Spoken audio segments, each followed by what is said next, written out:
Part 2. We Hit the Road. 11. Although we dressed as warmly as we could, we didn't end up taking a lot of food with us when we left Walt's Diner. We had decided that traveling light was preferable to lugging overladen bags. Besides, Sarah was suddenly reluctant to leave the comfort of the diner, even though it was her who initially encouraged us to head for New Hampshire. Carrying a heavy pack would only make the journey worse for her. I remember the hard, practical side of me thinking it might be better to leave her behind, to just slip away while she slept, but I could never suggest that course of action. It wasn't right, and I knew it only crossed my mind because I was annoyed at the delay. Luke played the Barbara card and managed to convince Sarah that it was for the best. It's what Barb would want. "We will go look for her, right?" Sarah asked, as we got set to leave. "Sure," Luke said, before meeting my eye. "I'm pretty sure I know which trailer park it is." We hadn't discussed it, but I knew it was the right thing to do. Besides, I wanted to make up for the horrible thought I'd had about leaving Sarah behind. The walk to Walmart took us past the shredded remains of the red pickup. We steered Sarah to the far side of the street, and Luke and I walked between her and the wreckage to obstruct her view. It was hard not to look at the remains of the truck, which had been literally shredded by the high-caliber rounds. "I think I see something. Keep going," Luke said, before darting across the road to the wreck. "Watch it. There's a ton of glass and sharp metal," I called, wondering what he had spied as I gently propelled Sarah onward. "Yep," he said. I watched over my shoulder as he ran to the other sidewalk in the far reaches of the debris and bent over. To my surprise, he stood up and held up one of the looter's shotguns triumphantly. Miraculously, it appeared undamaged. "It's a pump-action 20-gauge, he said, as he caught up with us and handed it to me. "Must have been thrown clear. It barely has a scratch on it. My dad and I used a gun just like this for duck hunting last year. I'm not going to dig through that mess for extra ammo, though. Hopefully we can find some at Walmart. I wouldn't mind an extra box of bullets for my .38, too," I said, handing it back before looking up and down the street. "Come on, let's get going." "Am I going to get a gun, too?" Sarah asked, looking frightened by the prospect. "No, guns are dangerous," I replied, thinking back to the first time I had fired one, hitting the sick looter in the leg. "Luke and I will be able to protect you just fine. You don't need a weapon." We continued down Main Street toward Walmart. It was a walk of about 4 blocks from the wrecked pickup. The wind picked up, its cutting chill piercing right through my coat and the sweatshirt I wore underneath. I hoped that I could find a more heavy-duty jacket at Walmart, perhaps one designed for ski trips or Arctic conditions. By the time we reached the end of Maine, I was starting to second-guess my decision to not take the car. Would it be worse dying in a shriek of twisting metal and hot raining lead, or freezing to death in a ditch on the way to New Hampshire? One look at Highway 102 validated the decision. While in town, the streets had been relatively clear of vehicles, but the highway was absolutely littered with them. It looked like anybody that could drive had tried to escape town and been caught up in the largest traffic jam in history. There was no way we could find a clear path for a vehicle of our own. "Damn," Luke said, shaking his head. I waited for him to continue his thought, but he lapsed into silence. I wondered if, like me, he was pondering how many had succumbed to the illness and died in their cars as they tried to escape. "I guess there's no need to look both ways before crossing," I said, starting across the highway toward Walmart's parking lot. I meant to be funny, but it just came out weak. "What if there are more bad people like Bradley, the guy who had us in the truck?" Sarah asked, grabbing my arm from behind. "They could be waiting for us in Walmart. It's a perfect place to trap people."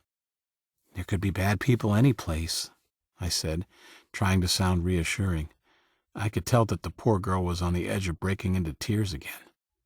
"We need to get supplies from this place or we can't head to the safe haven. It's a risk we're going to have to take. Besides, if anybody tries to hurt you, "They've got another thing coming," Luke said, holding up his shotgun. I felt a ping of dismay as I recalled how useless the kid's shotgun had proven to be against the helicopter. The glass of the large front door had been smashed in. We stopped at the threshold, and I kept my hand on the gun in my pocket as we surveyed the scene. We could tell at once that some looting had been done here. Items were scattered all over the floor, and in places the shelves had been pushed over. Still, it seemed to be well stocked. I was creeped out that day, and even now I still haven't gotten used to empty stores. They are like haunted houses, places that once bustled with people on errands and day-to-day tasks, remnants of the world that was. I stepped through the smashed opening, careful not to cut myself on the glass around the edges, and waved the others through. Once inside, we stopped to listen for anything that might indicate we weren't alone in the dark store. "I think it's safe. Want to split up or stick together?" I whispered. "That's the other thing. Even though you know these places are empty, you always feel the impulse to stay quiet." "Together for now," Luke said, looking as spooked as I felt. "It might take us a bit longer, but I don't think Sarah should be out of sight. We're not in a hurry, and I don't know about you, but I'm happy to be out of the wind for a while." "Yep. Okay. Where should we start?" "Girls' clothing," he said, nodding toward Sarah. "She's by far the most underdressed of us for this weather." "Girls' clothing it is," I said.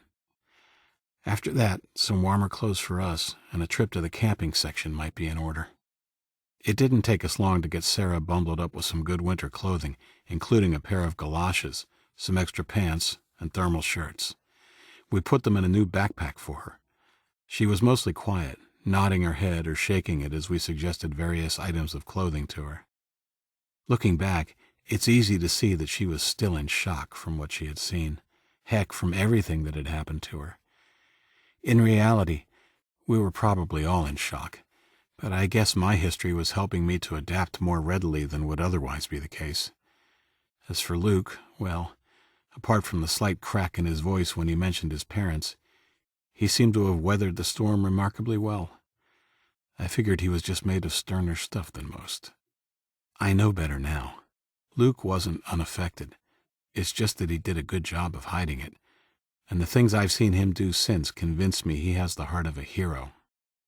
It sounds corny, but I'm grateful we found each other after the flu. I'm not sure that either of us would still be here if we hadn't. I grabbed a couple extra pairs of wool socks and a quilted parka for myself. Other than that, I didn't take too long gathering extra clothing, as I already had some good warm clothing in my pack. Luke grabbed a few pairs of long johns, as he liked to call thermal underwear, and at his insistence I packed a pair for myself as well. "You never know," he said. "These long johns could save your life someday." After gathering our clothing, we headed to the back of the store to look at camping gear. This part of the store had been more thoroughly picked over, but I still hoped to find a tent that was light enough for one of us to carry. I didn't relish the idea of sleeping exposed to the elements in the New England winter if we couldn't find a house. While I looked for a tent, Luke went over to sporting goods, the next section over, to look for ammunition. I sent Sarah into the next aisle to look for sleeping bags. Her scream caught me completely off guard. 12. Tearing around the corner with my revolver in my hand, I almost collided with Sarah as she backed up, still shrieking. A boy and a girl about my age were standing at the far end of the aisle, each holding a bow with an arrow knocked to the string. Both were aiming at me. I shoved Sarah behind me and stepped forward, trying to appear much braver than I felt with the .38 raised. "I was just trying to ask her name," the boy said in a clipped accent as he eyed my handgun warily. "Perhaps we should ask yours." Luke's question from behind them was punctuated by the sound of the shotgun's pump racking. "Drop the bows and we'll have a friendly chat." A look of frustration crossed the boy's face. He was clearly upset at having been outmaneuvered, but his arrow stayed unwaveringly trained on me. It was the girl, who shared the same proud features and blonde hair as him, who lowered her weapon. He glanced at her and she nodded. "We don't have a choice." The boy slowly lowered his bow. "Good move," said Luke. "Now, unknock the arrows and put your bows on the floor." They followed the order, the boy looking more and more uncomfortable at the turn of events. I couldn't blame him. If the situation had been reversed and I had the guns of strangers trained on me, I would have been terrified. The boy eyed us defiantly as Luke skirted them and joined Sarah and I. The girl simply smiled and says, "Well, this is awkward, isn't it?" That's how we met Ben and Brooke. Ben and Brooke are twins, both tall, good-looking, and blonde. Although they aren't identical, I guess that's obvious. How could they be when one's a guy and the other's a girl? They do look alike. They also tend to think alike. Not only that, they're English, having come to the United States to spend Christmas with their maternal grandparents. They sure picked the wrong year to take that holiday. Tension was thick there in the Walmart at that first meeting, and things could have ended up very differently had the twins, especially Brooke, not been so level-headed. "You chaps look a little tense. Can we offer you something to eat?" said Brooke.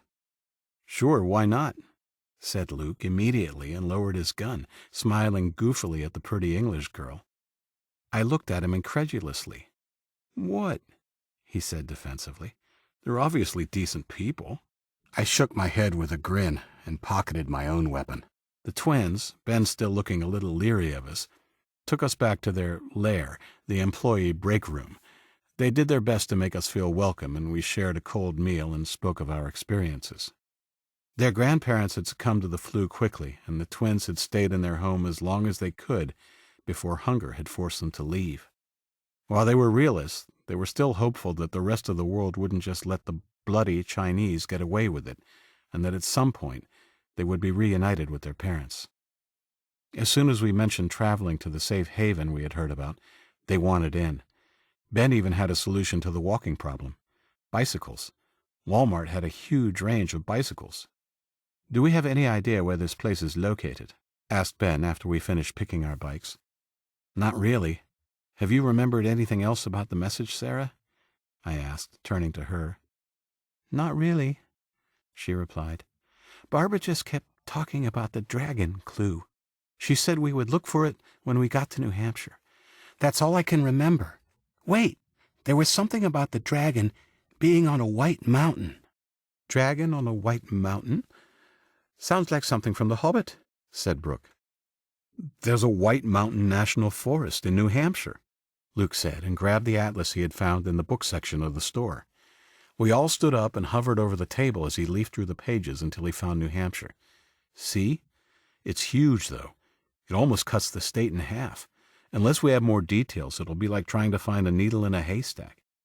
"Well done, Luke. That's a start," I said. "Unless someone has a better idea of where to go or what to do, I vote that we should head there. Maybe there will be other travelers. Surely we can't be the only ones that heard that message." "Neither of you happen to be good at Morse code, do you?" Luke asked, glancing back at the twins. They shook their heads. "All right, then," I said. "Let's find some baskets for these bikes. That way we can carry more supplies. I think we should leave in the morning and head north. Agreed?" No one dissented. "We should avoid the big cities if we want to avoid the Chinese army," said Brooke, and we all agreed. "It looks like we can avoid Woonsocket," Luke said, after turning the atlas back to a map of Rhode Island. Woonsocket was the nearest city. It was much bigger than Fort Carter, but would barely rate as a city in some of the other states. He flipped to the Massachusetts page.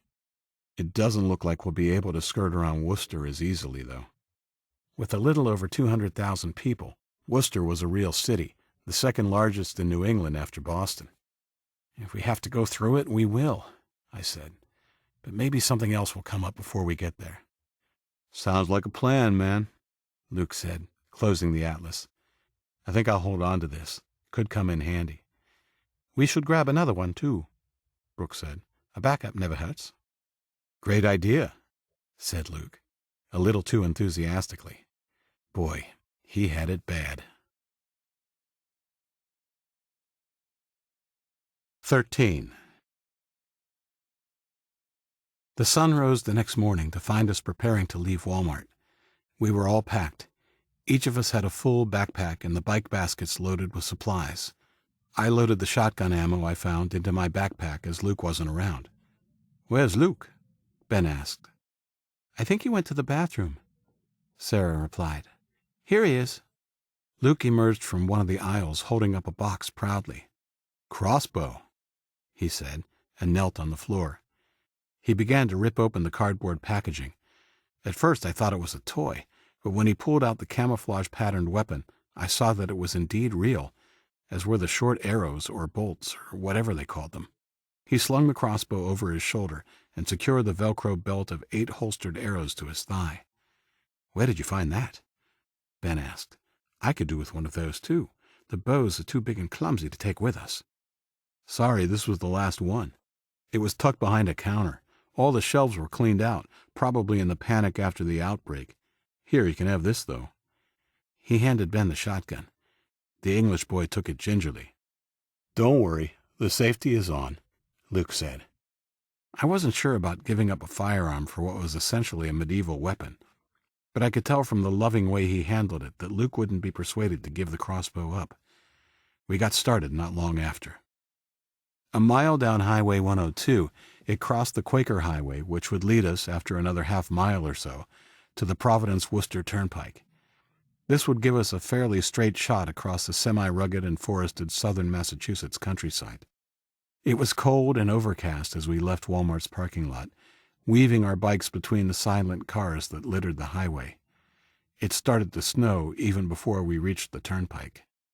"This could be some tough sledding, boss," Luke said, pedaling up beside me. "Bicycles can be hard to ride in the snow." "Nothing we can do about it now," I replied. "If it gets too bad, we'll find some place to stop until it lets up." "What if it doesn't let up till spring?" he asked. "It's still January, after all." "Heck, I don't know. Maybe we'll come across a place with snowmobiles." The snow did let up before it started sticking to the road, but that conversation with Luke kept playing on my mind. Somehow I was beginning to feel responsible, not only for myself, but for our entire ragtag little group. What if I led them astray? The thought nagged at me as we rode. It was 19 miles from where we got on the turnpike to the edge of Worcester, and we planned on staying on it the entire way. We had only been on the turnpike for 3 or so miles when Brooke's keen eyesight caught something coming toward us. We had just passed an off-ramp, so we turned our bikes around and hightailed it back before speeding down the ramp and hiding in the bushes near the underpass. We watched the turnpike from our hideout, the others looking as apprehensive as I felt. 5 minutes later, a bulldozer and 2 trucks came into view. They were moving slowly, the dozer making sure the breakdown lane was clear, pushing the occasional abandoned vehicle out of the way. Behind them rumbled 4 tanks. American tanks. I could see the flags, and with a surge of joy I started up from our hiding position, ready to wave them down. Luke grabbed me by the sleeve and pulled me roughly to the ground. "Dude," he whispered harshly, "look at the sentry." One of the tanks had its hatch open, and the soldier leaning out of it was clearly Asian. That didn't mean a whole lot, but the flag on the shoulder of his bluish camouflage uniform was an unmistakable blotch of red. A glance into the truck cabins confirmed it. Chinese soldiers. I nodded sheepishly, aware of just how close I had come to getting us all captured, or worse, killed. "I bet they're taking any American military hardware they find," Luke said. We watched as the tanks continued past, followed by a few more trucks, and finally a single Jeep. A man with a pair of binoculars stood up in the back of the Jeep looking around at the edges of the road. My breath caught as his gaze swept over us and, in my mind at least, seemed to linger just a bit too long. I held my breath. Finally, the man turned his attention to the other side of the turnpike as the Jeep rolled on. I exhaled sharply. I wasn't the only one. "Holy crap, that was close," Luke said. "I wonder if there'll be more of them using that motorway." Ben wondered aloud. "Luke, does your map show a way to get to Worcester from here without taking the turnpike?" I asked, keeping my eyes on the road. We waited while he rummaged around for the atlas in his pack. "Yeah," he said, after opening it to the page he wanted. but it's going to be longer and take us through a lot of farmland and some small towns. Longer I can deal with, if it helps us avoid patrols, said Brooke. I'm hungry. Can we stop and eat something? Sarah asked. Typical kid, I thought, ignoring the fact that my own stomach was rumbling. Let's get a bit further down this road, away from the turnpike, and we'll stop, I said. Looks like we follow this road about a half-mile and then turn left, Luke said. That looks like a good spot to stop for a rest and some grub. Okay, let's go, I said. It was just after noon, and we were leaving the small town of North Uxbridge when we noticed we were being followed by dogs. It was, of course, Brooke who spotted them first. We have company, she said, pulling up. They followed at a distance, a pack of mangy dogs of different breeds, but all of them had a lean and hungry look.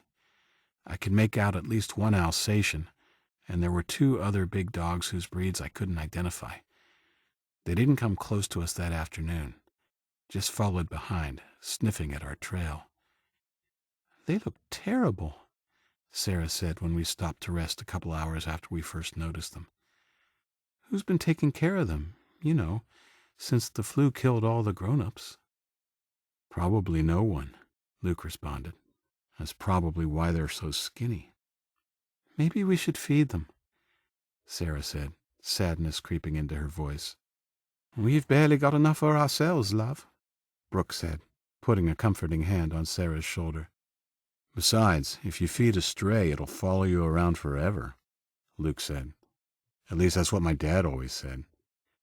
I hope they bugger off. I think they are creepy, Ben said, mirroring my own feelings. Feeding them was the last thing I wanted to do. The thought of them being close enough to hand feed terrified me in an irrational way. I had been bitten by my grandmother's collie when I was 6 and still had the scar from a puncture wound on my wrist. We aren't going near them, I said, and tonight we are going to find a place with doors we can lock to sleep in. When we stopped for the night a couple of hours later, it was just starting to get dark. We found a farmhouse with a large detached garage behind it. The house was locked up tight, and I don't think any of us fancied breaking in. Besides, the garage door was wide open, so we wheeled our bicycles inside and pulled the big roller door down behind us. A couple of windows above a workbench on one wall allowed the dying sunlight to filter in as we set up our bedding. We ate a meal of beef jerky and potato chips as the sun went down, and by the time we finished, it was pitch black in the garage. Both Ben and Brooke had thought to bring flashlights, but to save on our limited supply of batteries, we had decided not to use them unless there was an emergency. The dogs began howling and barking sometime in the middle of the night. We could hear them growling and scratching at the garage door before what sounded like a vicious fight broke out and ended in high-pitched yelping. No one slept much after that. A whimpering Sarah curled up next to Brooke, the English girl doing her best to comfort her, while Luke and I sat upright with our weapons close by. Ben was ready with his flashlight should the sound of breaking glass or splintering wood be heard. The sound of the dogs finally died down just as dawn was breaking. Everybody but Luke and I fell into a fitful sleep. We should let them sleep a while, Luke said. We can get started again in a few hours. Okay. Everybody's exhausted from yesterday's ride and last night's excitement, I replied, stifling a yawn. You should sleep too, he said. I can keep watch. Are you sure? No sweat, man. I picked up a few energy drinks before we left Walmart. If I feel myself crashing, I'll just slam one of them. All right, if you're sure. I got into my sleeping bag and shuffled till I was comfortable. Well, as comfortable as one could be lying on a concrete floor. My eyes closed for what seemed like just a second, and suddenly I was being shaken awake. I glanced around in bewilderment. Everybody else was up and had their sleeping bags repacked. What? It's about noon, Luke said. Time to rise and shine, sleepyhead. Okay, I muttered, shaking my head, trying to clear the cobwebs from my mind. Sometimes I think a little sleep is worse than none. I got up and stretched. I wasn't quite as exhausted as I had been, but still felt like I'd been worked over by a burly man with a baseball bat. Muscles that I never knew I had were aching. I rolled up my sleeping bag and tied it before returning it to the basket on the front of my bike. "Any sign of the dogs?" I asked. "Nope," Luke replied. "When Ben woke up, I got him to watch my back while I went outside to take a whiz and have a look around. They must have found something better to do." "Well, then we should probably be heading out. We've already wasted too much daylight as it is." "I figure we've got maybe 5 hours of light left," Luke said. "We might be able to make it to Worcester by nightfall." Luke was getting ready to pull up the door when we heard the first thrum of a helicopter in the distance. I motioned for him to leave it closed, and he nodded. The chopper flew low over the house and garage we were in, and in truth, I was waiting for huge bullets to begin tearing the garage apart at any moment. But after what seemed like an eternity, it moved off into the distance. "Are they going to come back?" Sarah asked. "I don't know, but maybe we should wait a while before leaving. I don't want them to catch us riding down the road if they fly back this way." "If we wait too long, we won't make it very far before dark, man," Luke said. "Maybe we shouldn't try," I responded, conscious of my aching muscles. "We could wait out the day here, spend another night, and leave early in the morning." "As you Yanks would say, I'm down with that," Ben said, massaging the back of his leg. "Please, can we?" Sarah asked, her eyes brightening slightly for the first time since I had met her. "Wouldn't bother me," Brooke chimed in. "You're the boss," Luke said, shrugging. He pulled the sleeping bag off of his bicycle basket. "If we're staying here, though, I'm going to get some shut-eye. I'm bushed." "I'm not the boss," I said. "It's just a figure of speech, man," Luke said, shrugging before unrolling his sleeping bag onto the floor. "I'll take the watch tonight." "You do kind of take charge and act bossy," said Sarah, smiling, with a nod of her head. The way she said it made it sound like it wasn't a bad thing. 13. It was cold in the garage, and we spent most of the day cocooned in our sleeping bags and talking quietly. We were out of the wind, which was a blessing, but a fire was out of the question. Luke slept most of the afternoon, and toward late afternoon I also nodded off. I awoke just before nightfall, when the dogs returned. We could hear them growling and snarling as they scratched at the garage door. That night we were more secure in the safety of our shelter, and the rest of my group, including Luke, even managed to get to sleep despite the dogs yammering at the door. I couldn't, however, and was awake until well after midnight with the .38 in my hand, listening to the pack. Luke awoke in those early hours and took my gun, telling me to sleep. I didn't protest. I was pretty exhausted by then. Once again, the dogs were gone before first light. We had a quick breakfast of cold beans and were ready to go within a half hour of the sun cresting the horizon. We hit the road, riding carefully to avoid patches of black ice. Sometime before midday it began snowing again, this time harder. When we stopped to have lunch in a clear spot under some trees, I worried that we wouldn't be able to make it too much further on our bikes. "Where are we?" I asked Luke, who'd spent most of our lunch stops studying the map of Massachusetts in his atlas. "Based on that last big crossroad, I'm guessing that we're someplace right about here," he said, jabbing at a spot on the map with his finger. "We're probably 5 or 6 miles from Worcester. Should make it there in another hour and a half, maybe a bit longer if the weather keeps being a dick." "Now might be a good time to discuss what we do when we get there," Brooke said. "Worcester's a city, and there are bound to be Chinese military there. It's probably where that chopper was headed yesterday." "I know. I prefer to go around it, but that might not be possible given the weather," I said. "Going around would take us too far out of the way," Luke chimed in. "A stealth run through it has to be the best way. It would save us time and distance." "Both paths are risky," Ben said.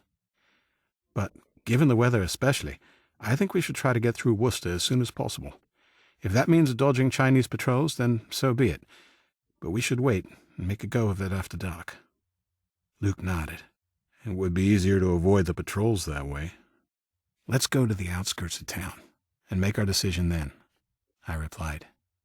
Getting through seemed like the best course of action to me, too, and I could see the reasoning behind making the crossing at night. The problem was, I found the thought of traveling through the cold, dark night unsettling. I looked around at the snow falling beyond the trees we were lunching under. We should get back to it. "The dogs are back, and they're closer," said Sarah, tugging on my sleeve and pointing back the way we had come. I looked over my shoulder and felt the hair on the back of my neck rise. They were closer, all right. "Everybody on their bikes. Let's go, now," I said. My bicycle tires slipped in the slushy covering that was beginning to form over the road for the first few turns of my pedals, but then it caught and the bike shot forward. I tucked in as a back marker behind the others, Luke in front, followed by Sarah, and then the twins. I didn't need to look over my shoulders to tell the dogs were coming. The sound of their baying told me all I needed to know. They weren't keeping their distance. This time they were chasing us down. We rode as fast as we could under the circumstances, our bikes slipping and skidding on the icy road, but it was clear that we weren't going to outrun them. We would run out of steam long before the desperate canines did. Either that or one of us would end up skidding off the road and be at the mercy of the pack. I desperately looked around for some way out and spotted a large house ahead about 50 yards away. It wasn't set as far back from the road as most of the houses around it, and the short gravel driveway was mostly clear of snow and slush. Please don't be locked.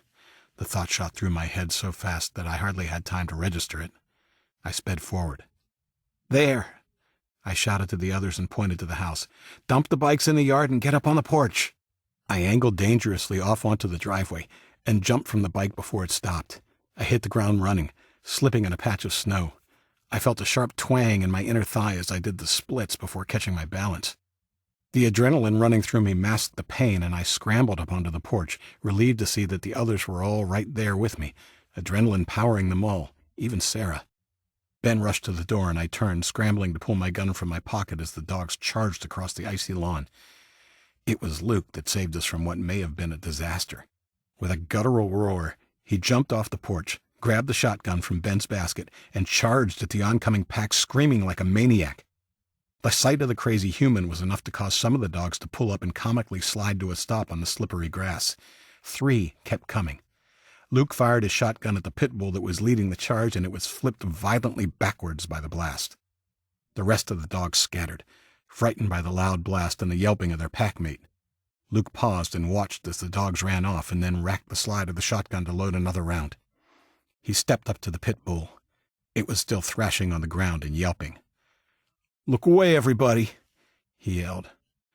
I know the warning was mainly for the girls, but I also looked away too, and watched as Ben tried to jimmy the door open. We all jumped as a second blast rang out, and the agonized yips were abruptly silenced. When it was done, I turned around with my revolver in hand as Luke pulled a blanket from one of the packs and covered the dead dog before joining us on the porch. Luke and I both watched the rest of the dogs with our guns ready. They had retreated to the road and had formed into a pack once again, watching us as warily as we watched them. Behind us, Ben finally gave up trying to jimmy the door and attempted to ram it open with his shoulder. Sarah began tugging at the elbow of his parka. He shrugged her off and gave the door another ineffectual charge with his shoulder. Sarah didn't give up, though. Frustrated, Ben looked down at her. "What?" She held up the shiny key she had pulled from under the corner of the welcome mat. Ben rubbed his shoulder sheepishly. "Thanks," he mumbled, and took the key. With my adrenaline running high, I had to suppress a crazy, inappropriate, given what had just happened to the dog, giggle. Luke and I stood guard as the rest piled inside. The dogs still milled aimlessly, sniffing the air in our direction, but hadn't worked up the courage to come back for more. I motioned Luke inside, and without taking my eyes off the pack, I stepped in behind him. The house was cold, and there was no electricity or running water, or any sign that anybody had been there recently. Brooke made the mistake of opening the refrigerator door, discovering the moldering remains of a Christmas meal before slamming it closed again. Not before the smell escaped, though. "Brooke!" barked Ben, like a disappointed parent. "Oops, sorry," said Brooke, and pulled a face behind his back, drawing a laugh from Sarah. Luke started up the stairs, but about halfway up encountered a smell that made the rotting food in the fridge smell like potpourri. We didn't talk about what might be causing the stench, just agreed we would stay on the ground floor. We all traipsed into the living room. One thing the place did have going for it was a big fireplace, with a dozen or so logs sitting in the box next to it. "Can we have a fire, Isaac, please?" Sarah asked. "Tonight, maybe, when the smoke won't be as noticeable," I said. "That's if no one else objects." "Sounds good to me, man," Luke said. "I feel like it's been ages since I've been really warm." "I'm going to see if there is anything edible in this place," Ben said, moving toward the doorway to the kitchen. "I'll help you," his sister said, following him. "Should we get the stuff from our bikes?" Luke asked. "The dogs are still out there," I said, peering through the aluminum Venetian blinds. They had finally gotten the gumption to come close to the house and were sniffing around their fallen packmate. One of them, the big bristling Alsatian, sniffed at the dead pit bull, then bit into its leg. A mutt approached, and the Alsatian released the leg long enough to snap at him before chowing down again. Realizing there was food on offer, the rest of the dogs closed in and proceeded to scramble and fight over their former packmate. Feeling sick, I let the slats of the blind snap back into place. "We'll have to wait," I said, not telling them what I'd just witnessed. "Hopefully they don't get into our stuff." "Yeah." In the kitchen cupboards, the twins found lots of canned food, including Irish stew and baked beans and Campbell's soups. We all agreed that a few cans of Irish stew would make an excellent supper that night. Frankly, we were all sick of baked beans in our supplies stack and knew they would be better cold than other foods while traveling. We spent the remainder of the afternoon searching the ground floor of the big house for anything that would prove useful on our trip. Very little of what we found was actually suitable, although Sarah did uncover a box of small candy canes that we eagerly tore into. Ben discovered an old boombox-style radio with working batteries in the kitchen, and we turned it on. Running it through the FM dial, we expected to hear only static. We were shocked when we found a couple of the stations broadcasting. Our rising hopes crashed when we realized that the stations were broadcasting in Chinese. Brooke, who had taken Mandarin in school for a year, said one was broadcasting in Mandarin and she wasn't sure about the other, although we figured it had to be Cantonese. She was able to make out some of the words in the Mandarin broadcast, enough to tell that it was repeating the same few sentences over and over, but couldn't tell us what the message was. "Sorry, I only took the subject because my mates did." We flicked to AM stations, and after some frustration, we were able to find the coded message about the safe haven again, although now it was on a different frequency. Smart. It renewed my hope that if we did find this place, it would be well organized and offer real safety. To my untrained ears, the series of beeps sounded the same as before, so after a while we shut it off. "We should take the batteries when we leave. Who can say when we'll come across more with juice in them?" Luke said. By then it was getting dark, so we decided to go ahead and light the fire. I wanted to wait until it was fully dark, but the others were impatient, and the look of longing on Sarah's face melted my resistance. We lit the fire just as dusk fell. As the stew simmered over the fire, Sarah pulled out some old board games she had found under the sofa in the living room. "We should play one," she said. "What have you got there?" Luke asked. "Let's see. Backgammon, Monopoly, Trouble, and Chinese checkers," she said, reading off the boxes. We were all thinking it, but as usual, it was Luke who made the move. He picked up the Chinese checkers box and tossed it into the fire. Screw the Chinese. We watched silently as the flames licked the edge of the worn box before it caught alight and burned. It was a childish gesture of defiance, but somehow it made me feel better, and I could tell from the faces of the others that they felt the same. "So, I guess it'll have to be Monopoly, or Trouble, if one of us sits out," Brooke said. "If you guys want to play Trouble, go ahead," I said. "I can watch the stew." "No," Sarah shook her head. "We all have to play. Let's play Monopoly." So that's what we did. It was like there was an unspoken agreement to give her everything she wanted that night. We played and talked and laughed and had fun, truly enjoying ourselves for the first time since we had all come together. For that few hours, we managed to forget the horrors of the previous few weeks and simply be kids. The stew was delicious after days of cold food, and we all slept well that night, warm and comfortable in front of the fire. I wished we could have stayed there a few more days, or even permanently, but I knew that was not going to be possible. Luke and I decided that we were going to have to move on the next morning and travel hard before we found a place to hole up for a few hours before making a nighttime dash across Worcester. As I nodded off, I hoped that the dead pit bull had provided the pack with enough food to lose interest in us. Otherwise, our passage out of here into the city would be even more dangerous. After what happened the next morning, I stopped putting so much faith in hope. 15. I was in the kitchen gathering cans to take with us when it happened. A single piercing scream that transformed into shrieks of pain.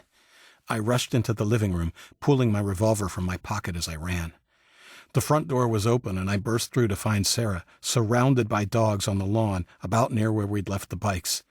Luke was already on the porch with the shotgun in his hands, but I could tell he was hesitant to shoot for fear of hitting Sarah. I brought the .38 up and pulled the trigger. It jumped in my hand as the report rang out. My aim was purposefully over the heads of the dogs and Sarah to scare them away. It didn't work. Some of the dogs shrank away, but others continued tearing at her. Her blood-curdling screams were muffled as she had been pushed face down into the snow by their assault. At the sound of my shot, Luke's hesitation broke, and he, too, leveled his gun, aiming at one of the dogs furthest away from Sarah. He squeezed the trigger, and the shotgun boomed. The Alsatian pitched over and lay twitching in the snow. The pack took more notice of us then, with all but one, a heavy American bulldog, forgetting Sarah and watching us warily, torn between food and self-preservation. The bulldog continued ripping at Sarah's shoulder, and she screamed in agony. I had a clean shot at a cadaverously thin Doberman and hit it in the head. From behind me there was a shout, and Ben rushed past us, charging at the dogs. He had the poker from the fireplace and swung it like a madman. "Bloody bastards! Leave her alone!" The remaining dogs yelped and gave ground before him, but not quickly enough. Ben brought the bar of the poker down hard upon the muscled back of the bulldog, and it squealed, turning to snarl at its attacker. Ben swung again, striking it on the side of its thick skull. It yelped before stumbling off in a weird, drunken manner. The last three dogs watched him just out of reach, their hackles raised, but not backing off. Ben picked Sarah up, hoisting her small, bleeding form over his shoulder. He ran to the porch with her and had almost made it when an emaciated mutt sank its teeth into the backside of his ski pants. Ben screamed in agony and dropped Sarah onto the steps, while swinging behind him with the poker in a desperate attempt to dislodge the dog's jaw. Luke and I stepped forward at the same time. I grabbed Sarah under the arms and heaved her up onto the porch before picking her up. Just before I turned, I saw Luke place the shotgun against the mutt's chest and pulled the trigger. The last of the dogs scattered, and I heard Luke firing off more shots as I took Sarah inside. Placing Sarah gently in front of the fireplace, I looked her over as the others gathered around. She was unconscious, for which I was thankful. Her wounds were horrific. Her right arm and shoulder were mangled, and she had multiple bites on the other arm and on both legs. She was bleeding profusely from the shoulder, and even as a 15-year-old with no medical training, I knew that was not a good thing. Luke came in, helping Ben over to us. Ben was limping a little, white fluff protruding from the rips in his ski pants. He seemed to be angry rather than hurt. Brooke stood frozen in the kitchen, her face pale with shock. "Is she okay?" Luke asked. "Does she look okay?" I snapped. "What the hell was she doing out there?" "She went out to get something from her bike basket. I told her not to go, but she snuck out. I said that we'd protect her," I said, as rage and anguish fought for control of my emotions, only realizing later that it was the first time I had felt those things since the death of my parents and sister. "Brooke, go to the bathroom. See if there are some clean towels. We need to try to stop the bleeding." "I'm sorry I couldn't get to her foster, Isaac," Ben said. sitting awkwardly on a living room chair with his wounded backside half off the chair. If I'd been faster, maybe. "No blame is going to be passed around here today," I said, my voice cracking. "We need to look out for each other, but we also need to be responsible for ourselves." Fuck! It was the first time I had ever heard Luke use an obscenity stronger than crap, and I heard anguish, anger, and, perhaps, regret in it. We did what we could to staunch the bleeding, and I made the call to build a fire in the fireplace to keep her warm. While it was dangerous to light a fire in the day, it seemed important to keep her comfortable. Brooke sat with Sarah's head in her lap in front of the fire, while I pressed towels to the wounds. Brooke had also found some peroxide, which I used as a disinfectant. Luke disappeared and came back with an old power cord, which he tried without much success to use as a tourniquet on her mangled shoulder. We sat like that for an hour, changing the towels as they became soaked. Eventually, Sarah stopped bleeding. I was relieved at first, until I realized that her chest wasn't moving. Her pale face was as peaceful and calm as I'd ever seen it. "At least she stopped bleeding," Brooke said, using her finger to wipe a strand of hair from Sarah's brow. "Maybe now she can start getting better." Luke, his face serious, looked at me and shook his head. I remembered a line from a book I'd read a long time ago. "The dead don't bleed." Brooke continued to hold Sarah's head while I stood up and went to her brother. Ben was standing at the front window, leaning against the sill and looking out at the bloody snow and dead dogs scattered over the ground. "How are you doing?" I asked. "I must say, I've been better," Ben said with a grimace. "But after looking it over in the bathroom mirror, the bite on my bum isn't nearly as bad as it feels. I might be limping for a couple of days, but I'll live. Lucky I had jeans on under my snow pants. His teeth didn't break the skin, but it's pretty bruised." He looked at me, perhaps sensing that I wasn't only there to check up on him. "Sarah? She's gone," I said quietly. "Brooke doesn't realize it yet, but she went a few minutes ago." "Damn it," Ben said, shaking his head. "CPR? Shouldn't we try?" "It would have been no use. We couldn't stop the bleeding from her shoulder. It must have been an artery." He looked like he wanted to cry. Poor Sarah. "Do you want me to talk to Brooke?" "If you could. I just don't know what to say." He nodded and pushed himself back from the wall. "Can't say I know what to say either," he said, and started limping to where his sister sat by the fireplace, still holding Sarah and smoothing down her hair. I walked out onto the front porch, hand on the revolver in my pocket in case the dogs had returned. They were nowhere to be seen. I didn't know what to do. Should we try to bury Sarah? Just leave her body behind? I walked down the porch steps and gave the stiffening body of the Doberman a kick to the side. Tears spilled from my eyes, but this time rage won out, and I began kicking the dead animal over and over, again and again, as I let out a muttered string of obscenities. Finally, I sat down on the steps, breathing heavily, the tears now cold on my cheeks. "Isaac," Luke said from the doorway. "Isaac, I think we need to get out of here." I wiped the tears from my face and stood up to look at him. He pointed into the sky without looking up, and it was then I heard the faint rumble of a helicopter in the distance. I looked up. The smoke from our chimney was rising, stark white against the slate-gray sky. "Quick, let's grab what we can and go," I said, springing into action. "We'll have to go on foot and try to stay in the trees." Luckily, much of the land on either side of the road we'd followed to this point had been lightly forested. "What about Sarah?" he asked, as I rushed to the bikes and started pulling out anything useful and light enough to carry on foot. "We'll have to leave her here," I said, although the very thought of it pained me. "We can't take her with us, and we don't have any time to bury her." "No, we can't leave her like that," he said defiantly. I paused and looked at him. How about we set the house alight and cremate her so she isn't eaten by animals or left rotting like the people upstairs? He suggested. It might also distract the helicopter. Yes, all right. Do it quick while I get the others out. Ben stood helplessly over Brooke as she held Sarah close, crying silently. We have to go quickly, I shouted. The Chinese will be here soon. Ben attempted to pull Brooke's hand, but she resisted and went back to stroking Sarah's hair.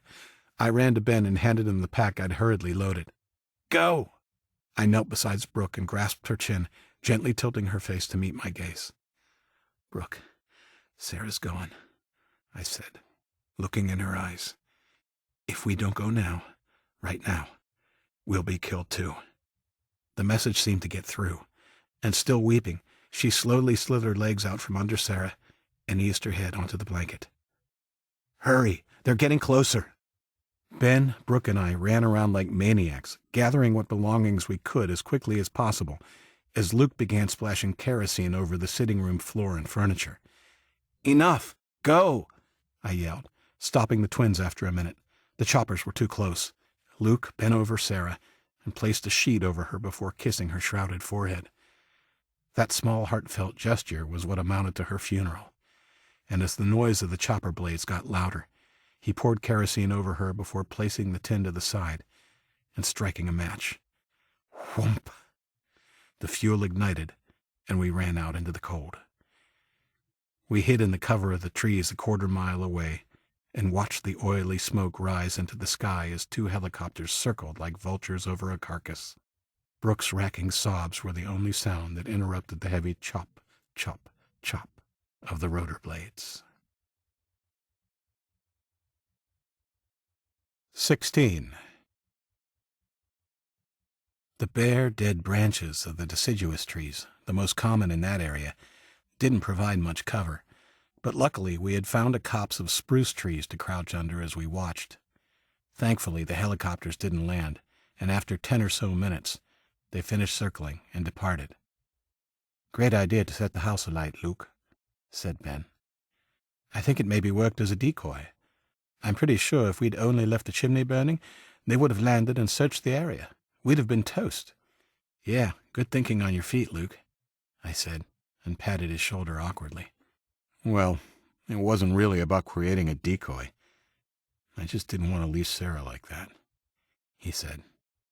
Ben and I nodded somberly, but Brooke, still upset at the loss of the little girl, went to Luke and kissed him on the cheek. I heard her whisper, "Thank you." Luke's eyes widened, and I'm sure I saw a tinge of pink in his cheeks that hadn't been there a few minutes ago.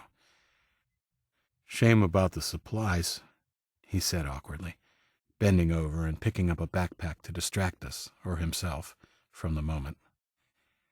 We'd been forced to leave most of the supplies that we'd brought from Walmart. Basically, all we had now was what we were wearing and what we had in our backpacks. I had gathered what I could from the baskets that the dogs had scattered, but it amounted to no more than some canned food and 2 sleeping bags. We should keep moving, I said, when the sound of the choppers had faded completely. Should we go back and gather up more supplies? Ben asked. I don't think so, I replied.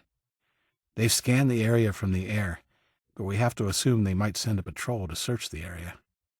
I'll bet they do, Luke said. And they'll probably be here sooner rather than later. Onward it is, then, Brooke said, looking sadly back in the direction of the house. We should stay off the road for a while, I said. Luke, do you think you can guide us with the atlas and the compass you grabbed from Walmart? Does a bear shit in the woods? His smile faded as his attempt to be light-hearted tanked. The death of Sarah was still too raw for all of us. Let's go. Maybe we can find some place closer to Worcester to hole up, I said quickly to cover the awkward silence. After consulting his compass, Luke pointed us in a direction, and we started our hike. The terrain rose slightly in that direction, and the forest got thicker as we went on, despite the bare trees providing less cover than we would have liked. The going was slow, and not just because of the terrain. Both Ben and I were somewhat hobbled by our recent injuries, he the dog bite to the buttock, and me the pulled muscle in my groin from my dismount in the slushy snow. It had been okay while I was warm, but this morning it was quite tender, and the snow on the ground certainly didn't help, nor the unevenness of the forest floor. As a result, we traveled much slower through the woods than we would have along the road. We'd been walking about 20 minutes when Luke stopped and looked worriedly behind us. "What is it?" I asked. "The snow," he said. "If somebody finds our trail in it leading away from the house, they can follow it right to us." Crap. I got a sinking feeling in my belly. "Well, let's push on. Maybe we'll find a way ahead that'll confuse the trail. Besides, we don't know that they actually will send a ground team. We just couldn't take the risk by hanging around." "There should be a road on the top of this ridge. It runs the same direction as the one we were on," Luke said. "Maybe we can walk on it for a while before heading off into the woods again. At least it might slow them down if they're searching for our trail." We walked on in silence for a good 20 more minutes before we came to the edge of the trees. We found ourselves looking into the backyard of a large house with a small barn-like building off to one side. We scoped it for a few minutes but detected no signs of movement. "Should we risk a quick pop inside to check for supplies, do you think?" Ben asked. "If they do find our trail, I think it's too soon to stop, even for a short time," Luke said. "Luke's right. We keep moving for now," I said, massaging my inner thigh as I crouched in the snow. "There'll be other houses to search once we're further away." It started snowing again as we crossed the home's backyard, aiming for a gap between it and the barn. The snow was heavier than it had been before, and if we still had them, riding the bicycles would have been a nightmare or impossible. On foot, though, it wouldn't slow us down much more than what was already on the ground. This time, I was glad to see the snow falling. It was a light fall, but if it fell long enough, it would cover our tracks. At the corner of the house, we found a large paved driveway that stretched off between the trees. A snow-covered SUV sat on the icy tarmac with its driver's side door open. I approached it warily. It was abandoned, and the snow had begun to collect on the driver's seat. "Follow the driveway," Luke said. "It'll be harder for somebody to follow our trail there because it's more slush and ice than snow." The driveway was a couple 100 feet long, and we followed it until we came out on another road at the rear of the property.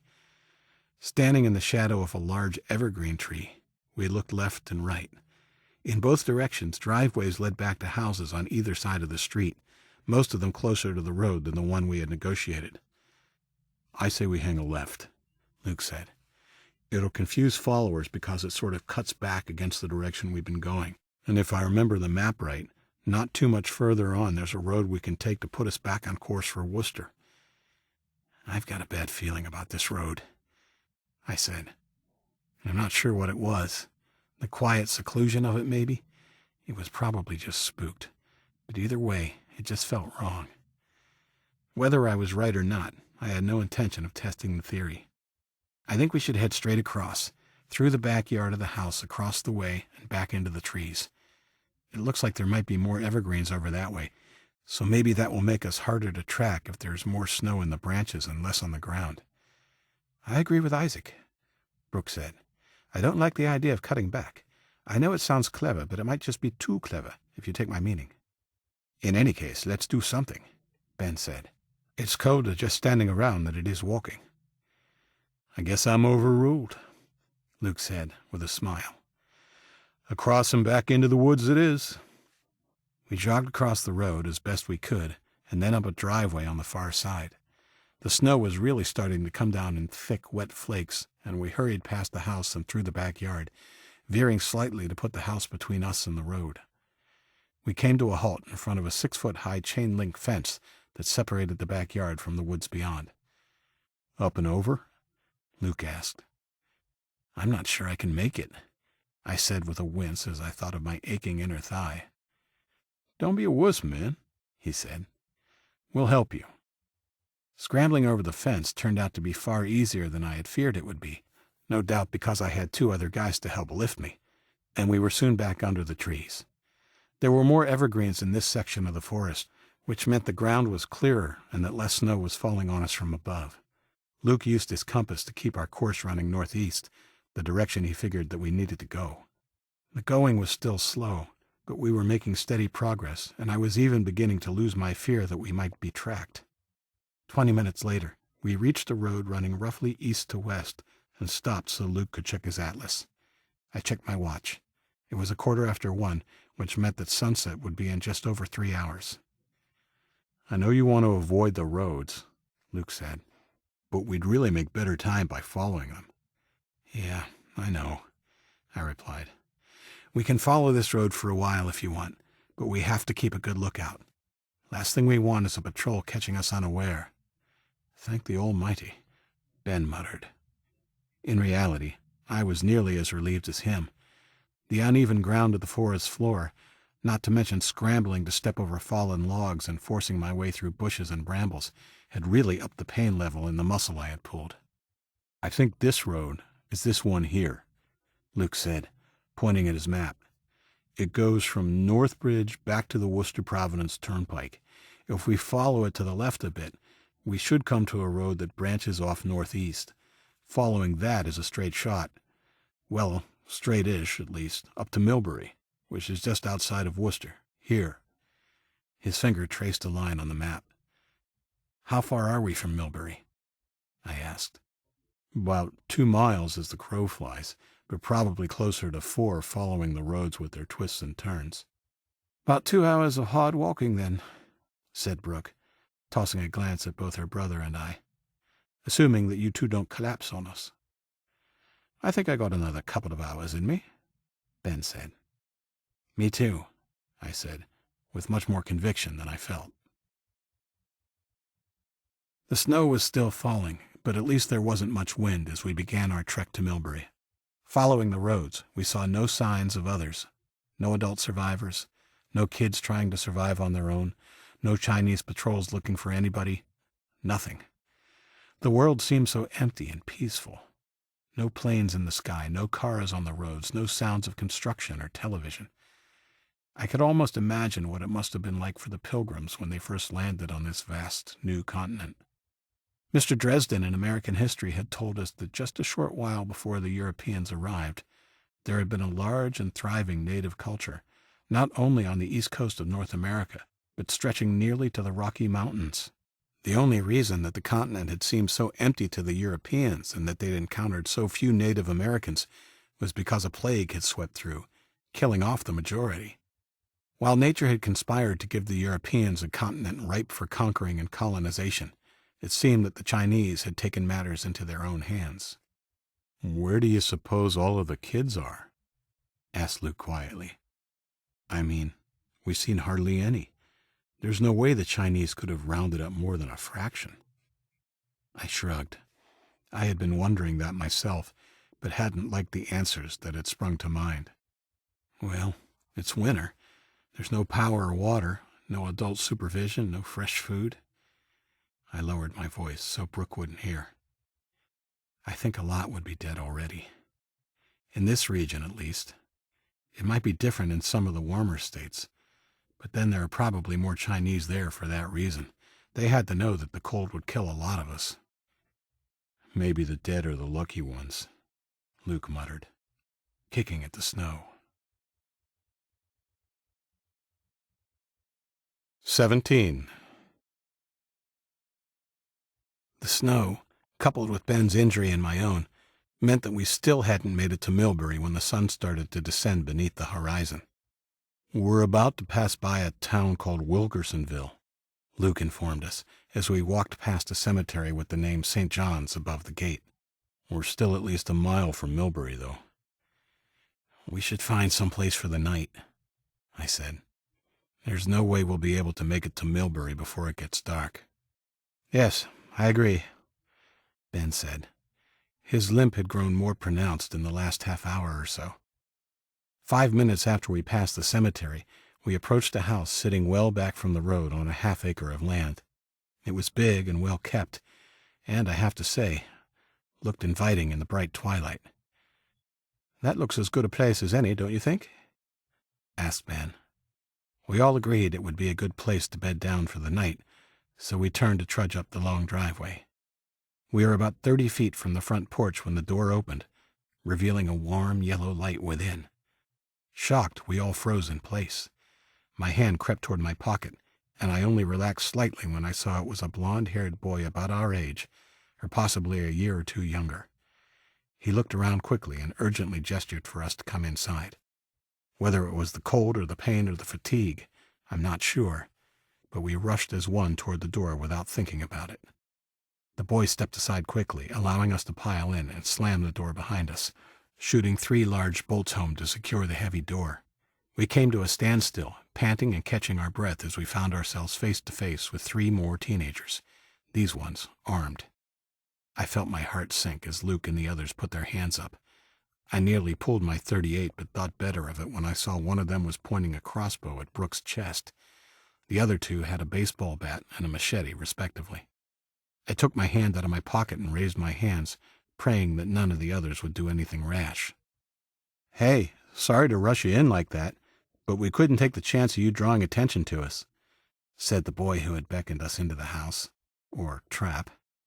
The blond boy came around and gestured to his mates, who lowered their weapons. He looked surer of himself now, and I reevaluated my first impression of him. Close up, I could see that he was probably my age. Not only that, he appeared self-confident, and he was clearly the leader of their group. "I'm Will. This is Bo, Ryan, and Rodney. Who's in charge of your little group?" Luke gestured toward me. "Isaac is. I'm Luke, and this is Ben and Brooke." The twins nodded, still looking wary. Will smiled at them almost dismissively, his stare honing in on me. He appeared to be sizing me up. I stared back, not dropping my own gaze. I don't know quite what it was about him, the blonde good looks or his crooked smile, but I felt an instant mistrust. Finally, he nodded and held out his hand, and after a moment I shook it. "Hey." Formalities over, he pointed to a corner of the room. "Please, make yourselves at home. You can put your stuff in that corner if you want. And you must be hungry. We were just about to eat." "I could eat a horse and chase the jockey," said Luke, drawing a laugh from everyone except me. Ben and Brooke also seemed to relax and joined Luke offloading their gear in the corner, Ben's backpack with the handle of the shotgun protruding in plain sight. If William and his friends noticed, they didn't let on. Luke took his crossbow from his shoulder and placed it with his pack. Not quite convinced we were in no danger, I kept my jacket on and placed my backpack in the corner on top of Luke's weapon. Now I had time to look around. We stood in a richly furnished parlor. The yellow light was coming from gas lanterns located at various points around the room, and the toasty warmth immediately evident when we had come in was coming from a gas radiator.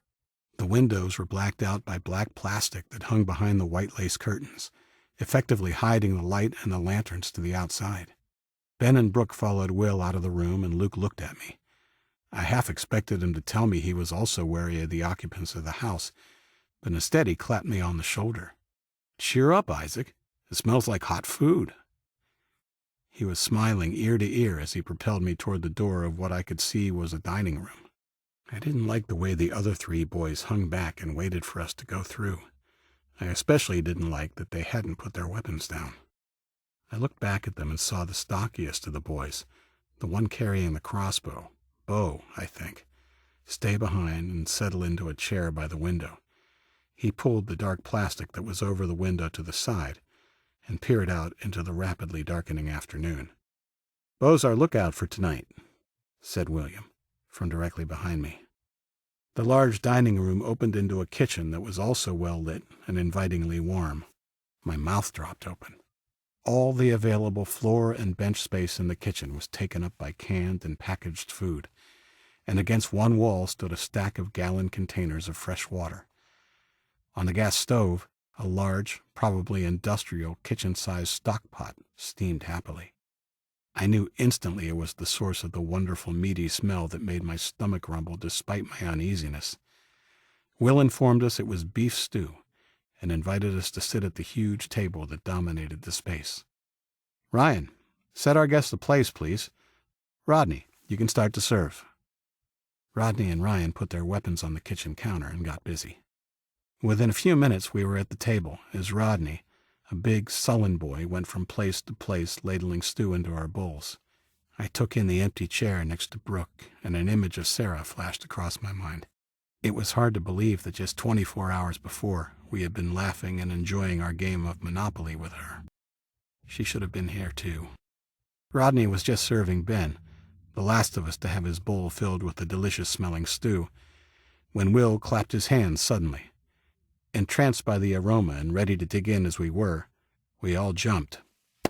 I almost forgot. We watched him scoot around the counter to the oven. A second later, he returned carrying a wooden board with 2 huge loaves of freshly baked bread. Luke and the twins greeted this unexpected sight with shouts of pleasure. I was silent, but my mouth watered in anticipation. After surviving so long on canned, mostly cold food, the feast laid before us seemed to be heaven sent. As excited at the prospect of a warm meal as I was, the oddness of these boys picked at the edges of my consciousness. Will seemed content, almost happy for us to make pigs of ourselves. There was plenty to go around, and they clearly weren't wanting. We broke the bread off in chunks and dipped it into the generous bowls of the tasty stew. I relaxed slowly as we ate. The hearty food and the buoyant mood of my group gradually chipped away at my disquiet. Will was quite the host, and I didn't fail to notice that Brooke appeared to be quite smitten with him, laughing enthusiastically at his jokes and stories. This didn't seem to bother Luke or Ben, who were as engaged as she by our charismatic host. It turned out that Will's group had made several raids into Millbury, one time managing to start an old truck and load it with all the supplies they could fit. I told them the story of the pickup and the dreadful aerial response from the Chinese. Will shrugged. Luckily, it was only a short journey for us. My disquiet again reared its ugly head, not only because of the lack of detail he provided to explain their good fortune, but also at the lack of conversation from the other boys. It was almost as if they had been ordered not to speak. After dinner, Will showed us where we could clean up, a small bathroom down the hall from the kitchen, and then invited us back into the parlor. We fell to the carpet around the radiator, our full bellies bulging. Bo still sat at the window, barely acknowledging the rest of us as we came in. He clearly took his job as a sentry very seriously. "Have you had much trouble?" I asked, addressing him. He just looked at me like I'd spoken in a foreign tongue. I saw Rodney, who was standing in the doorway to the dining room, give Will a strange look that none of the others saw. "Honestly, we've been really lucky," Will answered for him. "Like you, we've had some looters come through, but each time we've been able to scare them off. There was also a group of about 12 kids. We put them up for a couple of nights before they moved on." This last comment piqued my interest. "Where did they move on to?" They were heading to the city," he said. "Worcester?" Luke asked. "Yes," he said quickly. "What about you all? What are your plans?" Before I could say anything, Brooke had blurted about New Hampshire and the Morse code signal. I felt a flash of anger but held my tongue. William was silent for a moment, digesting this information. I think he was about to ask more questions when she followed up with an enthusiastic, "You should come with us." "Thanks for the offer, but we're happy here. Well, for the winter at least. You're welcome to stay tonight, though, for as long as you want," he replied graciously. I breathed an inward sigh of relief, both at his refusal and the offer of a night's accommodation. "Oh, marvelous. Thank you, Will. You're very kind," said Brooke. She turned to me. "Can we stay, Isaac?" "Yes, it sounds like a great idea to get our strength back. I vote for staying a few days," said Ben. "Me too, boss," said Luke. "Thanks for the offer," I said, outnumbered but resolute. "We'll take you up on tonight, but only one night. We'll leave in the morning." "It makes sense to stay at least another night, Isaac," Will said, almost too quickly. "To gather your strength, and to be honest," he smiled at Brooke, "we could really do with the company." Ben and Brooke enthusiastically backed him up, but Luke for the first time wasn't quite as keen. I'm pretty sure it had something to do with that look he'd seen Will give Brooke. Put on the spot, I couldn't come up with a reason to say no outright, so I did the next best thing. "All right, we'll stay tonight and make our decision about tomorrow night after breakfast." "Sounds good," said Luke, offering me a knuckle bump. Ben and Brooke weren't quite satisfied with that decision, but didn't argue. Yet. We didn't chat much longer. Our group was bushed after our flight from the last refuge. Will ordered Rodney to bring mattresses and pillows to the parlor. It seemed odd, this smaller boy ordering the bigger one about like that, but Rodney took it with no complaint. Will bid us good night and went to his own bedroom, which was apparently one of the perks of being in charge. 10 minutes later, the twins were asleep on a double mattress, and Luke had taken a comfortable-looking sofa and was snoring softly. I was on a single mattress, watching the comings and goings of Will's group and attempting to ward off sleep. Ryan had relieved Bo at the window, and Bo was also now quietly snoring in an armchair. Rodney had disappeared with Will. A tide of weariness lapped at the beach of my consciousness, and I closed my eyes, telling myself it would just be for a second. My sleep was fitful at first, and I remembered jumping a few times. One of those times I saw Ryan at the window, cradling the crossbow as he regarded me with his expressionless, pale face. He looked away immediately, and I slowly relaxed. Soon I fell into a deep, dreamless sleep. I awoke late the next morning, alone in the room except for Rodney, who at some point had relieved Ryan at the window. I chastised myself. I had slept in after everyone again, not even stirring when they had gotten up.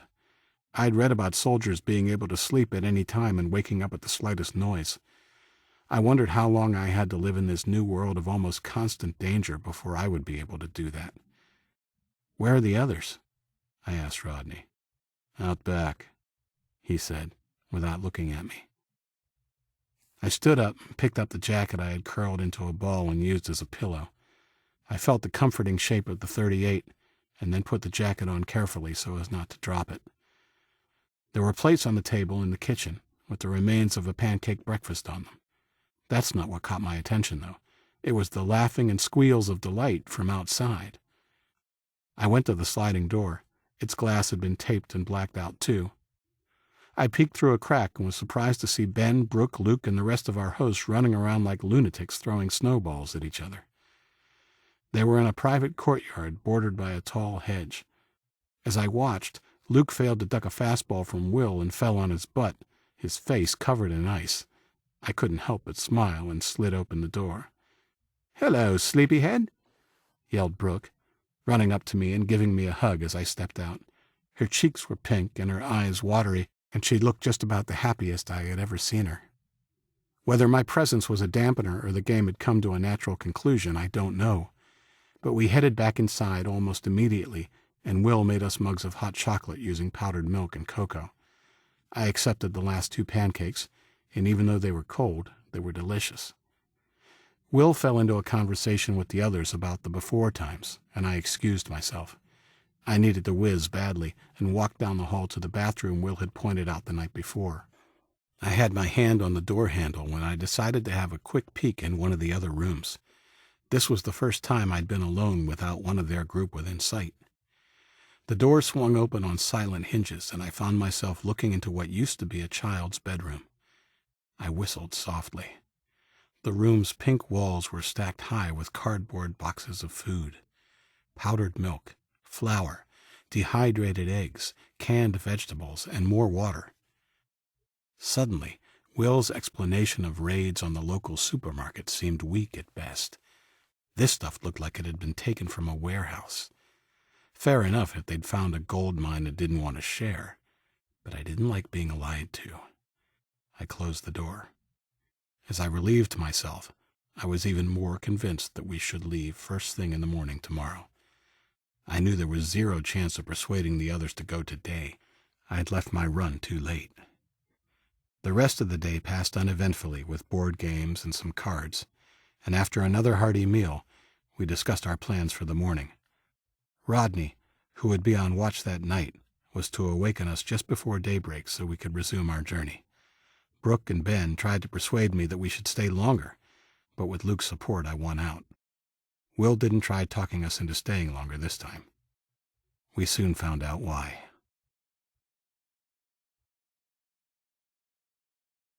18. The crash of the front door being kicked open ripped me from sleep, and I sat up fast. Red beams of light cut through the darkness of the parlor as a handful of figures rushed through the front door, shouting in Chinese. Instantly alert, I dug through my jacket for my handgun. It was gone. In the glow of the weapons, a figure loomed over me, and I looked up to see Will's smiling face. What the hell? I began to scramble to my feet and immediately found myself back on the floor with my cheek stinging. The little weasel had slapped me across the face. Confused and enraged, I tried to rise to my feet again, only to feel a cold, hard ring of metal pressed against my neck. I froze, and in the wildly changing backdrop of shadows and light, I saw the gangly silhouette of Luke tackle another stocky form, probably Rodney, and shoot back to his feet with the baseball bat in his hand. Luke's back was to me, and I saw him wind up, preparing to club the nearest interloper. He didn't finish his swing. A series of 3 loud bangs, each accompanied by a bright flash, sounded from the direction of the door. I saw Luke jerk as each of the bullets hit him. "No!" I screamed helplessly, as he fell with a heavy thud. There was a voice yelling in Chinese near the door to the dining room. "Stay the bloody hell away from my sister!" yelled Ben, before groaning in pain. I pulled myself up, ignoring the weapon pressed against my neck, and ran to the prone figure of Luke. I hadn't made it 3 feet when there was a loud pop, and something that felt like a speeding bus hit my right arm and shoulder, sending me spinning to the floor. I've been shot! The thought reverberated through my mind as I lay winded, trying to get my breath back. I reached over and ran my left hand up my right arm to the shoulder. I didn't feel any blood, but my entire upper arm and shoulder were numb. What the hell? Then the answer came to me. Rubber bullets like the ones police use in riots. Relief washed over me. Luke wasn't dead.